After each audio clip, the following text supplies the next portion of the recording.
Baruch Hashem, Shalom Aleichem, friends. The story happened in Israel. Was one Jew who was unfortunately car thief. Once he was walking down the street and he spotted the car that he wanted to steal based on his orders. And he opened the car very easily, got in, started the car, look at the rear side mirror and see on the back seat there is a baby boy that is suffocating. So he's blue, he's red, and he's about to die. So this Jew was like in shock, and of course there was no time to call for help. And what did he do? He drove very fast to the hospital, tzaddik, right? And he comes to the hospital, stormed into emergency room and said, "I have a child who is dying." Of course, they took the child very fast. Nurses ran inside, and after some time, after an hour passed, so a nurse comes out and said, "Baruch Hashem, you do not understand how lucky you are. HaKadosh Baruch Hu made this great miracle for you.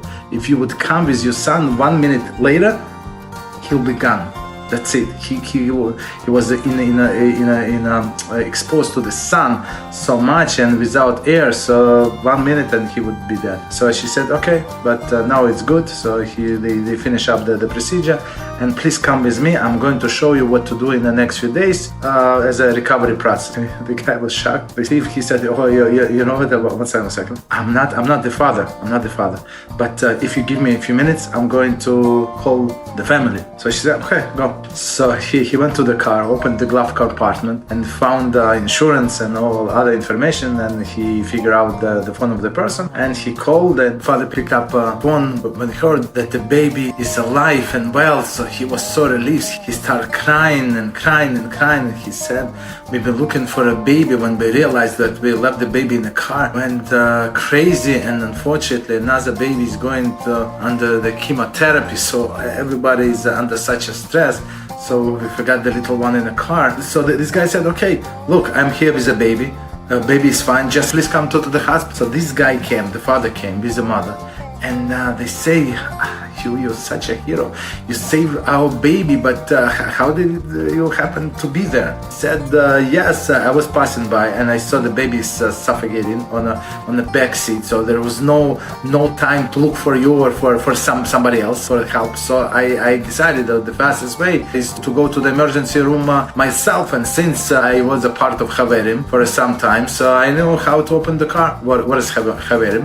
Just for those who do not know, there is a organization, Jewish organizations, Haverim means friends that would come to your rescue if you have a flat tire, if you have you lock yourself out from the car, lock yourself out from the house, all of these small things, and not such a small things. All of these volunteer, holy Jewish people, they volunteer their time, their life to help other people, other Jewish people who is in need.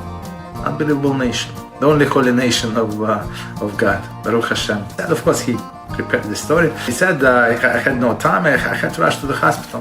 Okay, so they said, "But can we offer you some reward? Maybe we should give you money, maybe this, maybe that." He said, "Absolutely not. I'm a Jew, even I'm not religious Jew, but I see another Jew in trouble, and it's honor for me to save a little boy and another Jewish soul." They said, "But please, we want to thank you." He said, "No, I didn't do it for money, this and that." And they say, "Okay." After some time of arguing, they say, "Okay, we accept your no as an answer, but we accept on a condition that you come for us to our house for Shabbos," right? And he agreed. And they live in Mizrachi, the holiest, one of the holiest places in the whole world, Mizrachi. So he comes on Friday night, and they have a great meal, Tovia, thankful meal as well, because Hashem saved their son. You have to thank Hashem always, and it is proper to have a meal. Many people came from neighborhood that night, and they shook his hand and tell him that he's a hero, and how unbelievable a thing that he did and saving the Jewish soul. It's like they saving the whole world, and they continue praising him, and new people come, and the guy feels so uncomfortable. Next day comes again, they went to shul, they pray, he liked the prayer, he liked the atmosphere, all of the camaraderie in a synagogue, and then he comes home. guess what? More people come. The whole neighborhood come. And some people apologize. They say, I'm sorry, I could not make yesterday. I apologize. So we came today, my whole family. I want all of my children look at this hero that saved another Jewish boy. So this guy was so uncomfortable and he could not wait until the Shabbos ends. From all of the embarrassment, because he understood they took him for somebody else. Motzei Shabbos, so he's parking. He said, thank you very much for staying. It was amazing. Say, no, one second. One more appointment. Look, our holy Rebbe wants to see you. He heard this story and he wants to give you blessing. The guy said, okay, no problem. I'll go to the Rebbe. So as soon as he comes to the Rebbe's house, the Rebbe started blessing for all of this, that he's a hero. And everybody understood that 1 minute different, if this guy would think, let me find the parents, maybe call the paramedic, this and that. No, it's too late. You have to drive fast to the hospital. And that's exactly what he did. Rabbi praised him, he gave him a blessing, how a big hero, and he said, you think you just save this little boy? No. You're going to be a partner of all of the mitzvahs that this little boy is going to do from now and until he's 120. And plus, and his children, grandchildren, until the end of the time, because of you, this boy is alive. So you have such a great schus, such a great merit, and I envy you. And now this thief just broke down and he said, Rebbe, please, nobody's listening, right? He said, nobody's here. So look, I have to tell him. I'm not the type of the person who goes on the street and see who needs my help, who should I save today. That's not me. What I do for a living, I'm actually steal cars.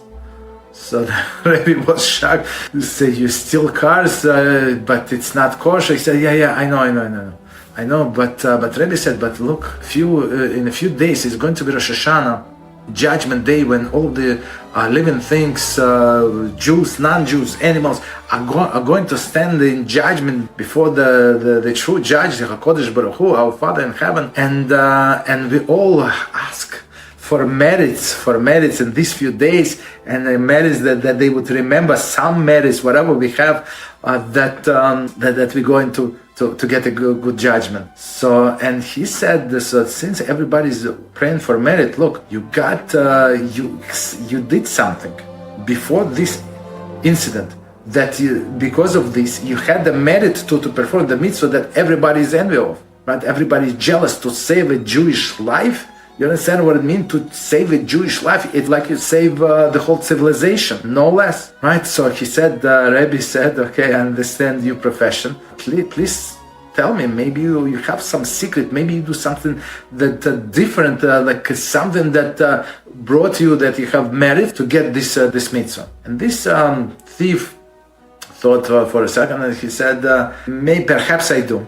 He said, the Rebbe said, okay, please tell me. He said, I'm getting orders to deliver a car, and I walk on the street and look for a car. And when I get into the car, when I find the car, I get into it. And the first thing that I do, I open glove compartment and check for insurance and see, is it full collision, comprehensive insurance, maybe meaning that it's going to cover theft, or it's a liability only one side, meaning if I'm going to steal the car, the person is going to lose everything. So if it's a full collision, okay, I'm going to take the car. I understand that because the people are Jews, I understand they are still mostly from the Jews, but I don't want them to suffer too much. I don't want them to lose too much, because eventually insurance is going to pay back for the car. So at the end of the day, even though they go through a lot of headaches, but they do not lose money. But if I see that somebody have a liability insurance on one side, so I just close the glove compartment, close the car, and just leave. I leave this car alone.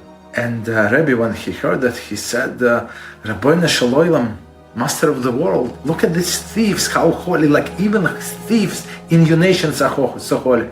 They have such a mercy on other Jews that when they steal, he cannot help himself, right? He must steal, but he even in the stealing, in the theft, there is a lot of mercy. That's how we come to Rosh Hashanah. We come prepared, not prepared, but we always look for merits. Like when you do a lot of merits, so Hashem is going to send you these big mitzvahs, these big next things that are going to affect your life. As the story goes, this is unconfirmed part, but I think that's what happened. The story goes that this guy did teshuvah and he became a kosher Jew. So with a soul like that, you cannot stay thief for a long time. And that's the explanation of the separate part of the soul. So soul has three parts: nefesh, ruach, and neshama. And these Jews, only Jews have this godly soul. Other people don't have. So how do you get your godly soul? If you're Jew, you're born from a Jewish mother, that's how you get it. Or you convert. Second, you dip into the mikveh, this pool, man, woman. So right, they dip as non-Jew. They go out from the water as a complete Jew. So they get this Jewish neshama, Jewish soul. Right, and Jewish soul is very, very precious. So don't waste it for a car thief. Don't waste it to be a musician. Don't waste it to be some scientist or some businessman. Use it for a holy purpose. Be holy.